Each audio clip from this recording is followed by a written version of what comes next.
Hello everyone, welcome to my channel. Please subscribe and keep watching more details. General Hospital Monday, June 10 recap. Liz dumps Finn after Jason plays hero. Nina can't resist Drew. General Hospital, spoilers recap for Monday, June 10, reveals that Drew Kane, Cameron Matheson, told Curtis Ashford, Donald Turner, about his potential run for Congress and since it might interfere with his part in the wellness venture. But Curtis was willing to step up more and supported Drew's political ambitions. In Nina Reeves' Cynthia Watro's office, she gave Maxie Jones Kirsten Storms updates on her wonderful afternoon with Willow Corinthos, Caitlin McMullen, and Wiley Corinthos Byron Weaver. So she suggested dancing with the devil Drew was a small price to pay. However, Nina kept gushing about Drew's body, so Maxie wondered why since Nina had previously been adamant that she was done sleeping with him. After Drew reacted to some news on his phone, he barged in Nina's office to complain about something related to business and acted like she was never satisfied. Maxie took that as her cue to leave, so Drew and Nina wound up arguing alone. Although Nina and Drew established that they couldn't stand each other, they still surrendered to temptation by stripping down for another passionate encounter.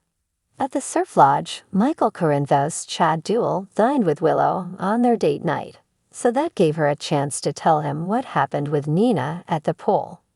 Willow confessed that it had been nice lately Nina was respecting boundaries instead of constantly pushing for more. Once Willow admitted Drew was the reason that her feelings were changing, Dex Heller, Avon Hofer, and Jocelyn Jax Eaton McCoy popped up on a date of their own. After briefly interacting with Willow and Michael, Jocelyn and Dex headed to a different table. Willow was excited to see Dex and Jocelyn inching their way back together, but Michael assumed they were taking it slow based on what Jocelyn confided in him. Talk turned back to Drew, so Willow suggested maybe she could get over her own issues with Nina since he'd done the same. Michael wondered if Willow had forgiven Nina, but Willow was just ready to start fresh and move on now that there were no more secrets. Nearby, Jocelyn confessed that there might be another date in Dex's future if he played his cards right. Although Jocelyn apologized for being so harsh with Dex before, he felt he deserved it and suggested he should be thanking her for dumping him since he saw the light. After Jocelyn talked about changing her major to environmental science, she said she could see herself dating a cop and left Dex hopeful.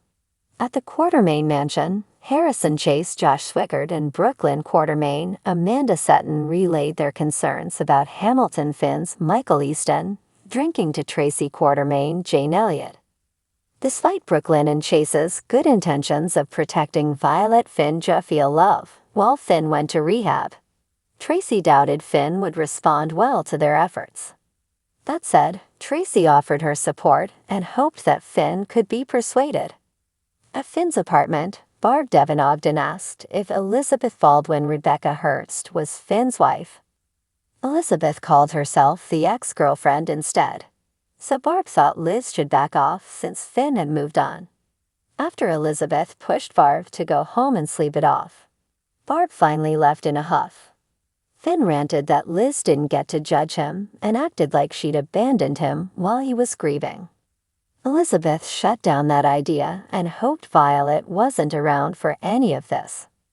Since Liz wasn't certain of anything when it came to Finn lately, he broke down in tears and pushed for a chance to explain. Although Finn was sorry for what he'd said and done, Liz was adamant that they were over. Finn grabbed Elizabeth's arm and begged her to stay, but Jason Morgan's Steve Burton arrived and ordered him to let her go. Finn angrily asked if Liz called Jason and wondered if she thought he'd actually hurt her. After Finn reflected on standing by Elizabeth during her mental health crisis, he scoffed over her walking out on him now. Finn told Liz to leave her keys, so she plopped them in his drinking glass and headed for the door. Jason warned Finn not to go near Liz before he escorted her out. Afterward, Jason took Elizabeth to the Metro Court pool where they put their feet in the water. Once Jason confessed that Jake Weber Hudson West called him Elizabeth, took that as a positive sign, and acknowledged that Jason didn't stay away from his family by choice. Since Jason was determined to make up for lost time, Liz thought showing up when Jake was counting on him tonight mattered. Back with Finn, he removed Elizabeth's keys from his glass and tossed them away before drinking more tequila. Finn flashed back on happier days with Elizabeth as he continued his downward spiral. General Hospital spoilers say Finn's problems will get even worse soon, so stick with us for more predictions on how far he'll sink. On the bustling set of General Hospital, Monday, June 10, was a day brimming with drama, heartache, and unexpected twists. As the fictional town of Port Charles came alive, the intertwining lives of its residents unfolded, leaving viewers at the edge of their seats.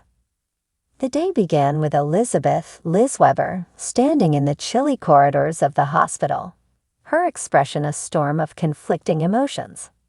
She had spent the last few weeks grappling with her feelings for Dr. Hamilton Finn, a relationship that had seen its fair share of ups and downs. Finn, with his brooding charm and complicated past, had been a source of both solace and stress for Liz. Today, however, was the day she had to make a decision.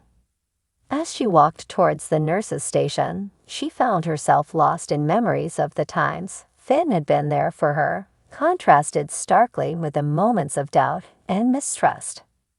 Finn was in the lab, engrossed in his research, oblivious to the emotional tempest Liz was navigating. When she finally approached him, her voice trembled with the weight of her decision. "Finn, we need to talk," Liz began, her eyes avoiding his. Finn looked up, his face instantly etched with concern. "Liz, what's wrong?" Taking a deep breath, Liz launched into her carefully rehearsed speech. "I've been doing a lot of thinking, and I realize that as much as we care about each other, we're not on the same page. I need stability, Finn, for me and my boys. And right now, I don't think we can provide that for each other." The words hung in the air like a dense fog, the silence between them thickening as Finn processed what she had said. "Liz, I know things have been tough, but we can work through this," he pleaded, desperation creeping into his voice. Liz shook her head, tears welling up. "I wish it were that simple. But I've made up my mind. It's over, Finn. I'm sorry."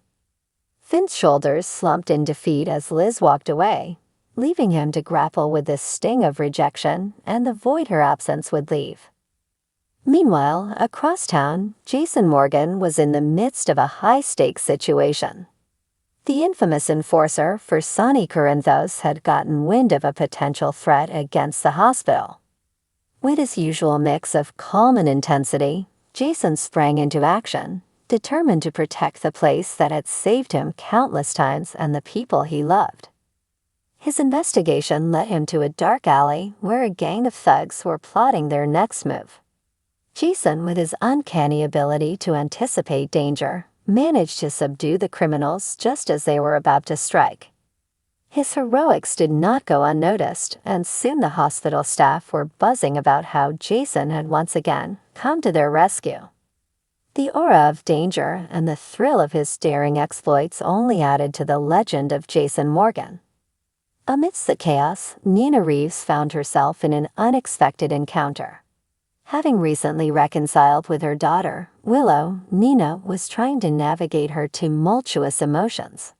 She had been avoiding Drew Kane, partly due to her unresolved feelings for him and partly because of the complicated ties he had with Carly Corinthos, Nina's longtime rival. But fate had other plans. As Nina walked through the hospital corridors, she collided with Drew, who was in a rush to deliver some urgent documents.